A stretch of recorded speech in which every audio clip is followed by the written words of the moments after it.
Assalamualaikum warahmatullahi wabarakatuh. Bismillah, alhamdulillah, wa ni'matillah, syukurillah, wa la hawla wa la quwwata illa billah, amma ba'd. Semangat pagi, anak kelas 11, IPA 1, IPA 2, IPA 3, IPA 4, dan IPA 5. Alhamdulillah, hari ini kita bisa bertemu kembali di kegiatan PJJ, untuk mempelajari akidah akhlak, di mana pekan kemarin kalian sudah melaksanakan PH2 ya atau PTS, dan hari ini kita akan melanjutkan pembahasan kita untuk KD3, yaitu menghindari perilaku tercela atau dosa besar. Ada beberapa topik di KD3 ini dan kita akan coba bahas satu persatu. Yang pertama adalah membunuh ya atau pembunuhan. Jadi pembunuhan ini dalam Islam sangat dilarang karena merupakan dosa besar ya. Dan mari sebelum kita lanjut belajarnya, kita sama-sama baca basmalah. Bismillahirrahmanirrahim. Ya, diulang lagi. Jadi pembunuhan ini termasuk dosa besar dan merupakan perbuatan tercela ya buat seorang muslim atau seorang manusia. Dan larangan bunuh ini banyak dijelaskan di Al-Quran. Yang pertama kita bisa lihat di surah Al-Isra ayat 33, kemudian surah Al-Maidah ayat 32, kemudian juga surah An-Nisa ayat 93. Dan surah lain juga masih ada sebenarnya, tapi kita hanya cantumkan 3 surah ini ya. Termasuk hadis dari Rasulullah Shallallahu Alaihi Wasallam bahwa al-qatil wal maqtul finnar. Orang yang membunuh, yang terbunuh ini masuk neraka. Jadi ini artinya gini, ketika ada orang yang berselisih, ya, ada orang yang berkelahi, yang sama-sama punya nafsu untuk membunuh lawannya, ketika kemudian sama-sama terbunuh, ya, maka mereka berdua sama masuk neraka. Baik yang terbunuh maupun yang bunuh sama masuk neraka. Kenapa? Karena mereka sama-sama bernafsu untuk membunuh. Makanya begitu terjadi keduanya mati, maka dua-duanya masuk neraka. Ini hadis ya. Oke. Kemudian kita lanjutkan untuk masalah pembunuhan ini.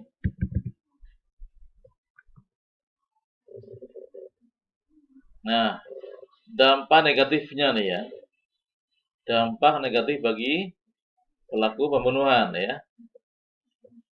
Jadi bagi pelaku pembunuhan ini ada konsekuensi. Ada akibat hukum atau akibat psikologis. Ketika kita melakukan pembunuhan, alhamdulillah ya. Jadi kalau secara hukum agama, ya, secara psikologis ada dampak-dampak yang membahayakan, yang negatif untuk seorang pelaku pembunuhan. Dari aspek psikologis, maka orang yang membunuh ini akan merasakan ketidaktenangan. Ya, jiwanya akan gelisah karena dia telah melakukan pembunuhan, telah menghilangkan nyawa seorang manusia. Ini pasti ya, ini secara psikologis. Dan dalam hukum agama, orang-orang yang membunuh, ya, maka dalam Islam diancam dengan masuk ke dalam neraka jahanam. Ini kan bicara hukum agama ya. Kalau hukum negara, ya, di negara kita, maka dia akan masuk ke dalam hukum pidana dan pasti nanti akan dimasukkan ke dalam penjara. Ini ada dampak psikologis, ada dampak hukum secara agama, dan hukum secara negara ya. Ini dampak yang harus ditanggung bagi seorang pelaku pembunuhan. Nah, dampak bagi keluarga korban dan masyarakat ya. Jadi ketika ada orang yang membunuh seorang, maka pasti ya keluarganya ya, entah itu istrinya atau suaminya atau anaknya atau kerabatnya kan merasakan dendam ya kepada sang pembunuh. Dan itu sangat wajar ya, sangat wajar ketika ada keluarga yang merasa tidak terima ketika anggota keluarganya terbunuh. Pasti ada rasa dendam, itu sangat manusiawi. Ya. Dalam kacamata keluarga korban dan masyarakat juga ketika ada pembunuhan maka membuat masyarakat menjadi tidak tenang, ya. Tidak tidak nyaman ya. Makanya dampak-dampak ini harus dipahami bahwa tidak sembarangan orang bunuh orang tanpa ada syarat atau ada hukum yang memang membolehkannya ya. Ini gitu. Nah, apalagi kemudian kalau misalnya pembunuhan ini dilihat atau disaksikan oleh anak kecil, maka dampaknya akan bisa berakibat kepada gangguan psikologis dari seorang psikopat dan sebagainya. Jadi ini masalah pembunuhan dalam Islam memang sangat dilarang. Baik secara dalilnya memang dilarang, ada dampak psikologisnya, ada dampak hukum agama, ada dampak hukum negara, bahkan sampai pada kemudian dampak pada keluarga korban dan masyarakat. Oke. Yang kedua, perbuatan dosa yang kedua adalah masalah liwat. Bukan liwat ya. Oh, liwat itu nasi liwat ya, enak ya. Ini bukan liwat, liwat. Nah, liwat ini ternyata sebenarnya dalam kajian Islam sebenarnya bukan dari bahasa Arab, bukan ya. Ini dari bahasa Ajam, terambil dari eh, seorang nabi yang bernama Nabi Lut ya, Nabi Lut. Dari kata Lut ini kemudian menjadi beberapa istilah, ada kata lain seperti liwat, ada liwat, ada talawud dan lutiyah ya, yang semuanya bermakna kepada perbuatan kaum Nabi Lut ya, yang memang mereka berbuat dosa besar, yaitu dengan namanya liwat.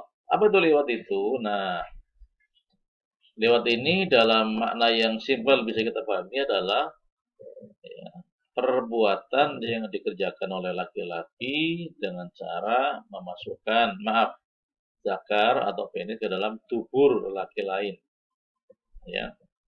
Al-Mawardi mengatakan liwat itu adalah persetubuhan antara laki dengan laki. Nah, dalam bahasa kerennya, liwat itu dalam bahasa ini adalah homosexuality atau sodomi. Dalam bahasa menjadi homoseksual. Kenapa sodomi? Karena memang sodomi ini adalah sebuah umat ya, sebuah bangsa atau umat di masa Nabi Lut yang mereka hidup di negeri namanya negeri Sodom. Maka kemudian menjadi istilah Sodom ini adalah perbuatan laki-laki dengan laki-laki, berhubungan badan dengan cara yang tidak dibenarkan, yaitu menggunakan tubur atau lubang belakang ya untuk dimasuk oleh penis laki-laki. Naudzubillah nih ya. Ini adalah perbuatan yang terlaknat oleh Allah Subhanahu wa taala, dan pelaku pertamanya adalah umatnya Nabi Lut alaihissalam. Nah, kemudian dalam Al-Qur'an banyak ayat yang menjelaskan tentang larangan atau haraman tadi ya, homoseksual atau liwat. Misalnya di surah Al-A'raf ayat 80 sampai 81, kemudian ayat 33 surah Al-A'raf, kemudian surah Al-Anbiya ayat 74, kemudian Al-Ankabut ayat itu 30 dan 31. Liwat itu termasuk perbuatan fahisyah, perbuatan yang keji. Bahkan dalam Islam ya, zina itu termasuk dosa besar juga. Ya, dan perbuatan keji. Tetapi liwat itu lebih keji dari perbuatan zina. Ya. Jadi sama-sama perbuatan yang sangat menjijikan, yang sangat melanggar aturan agama. Kalau zina kan istilahnya kan hubungan laki perempuan yang belum nikah secara sah.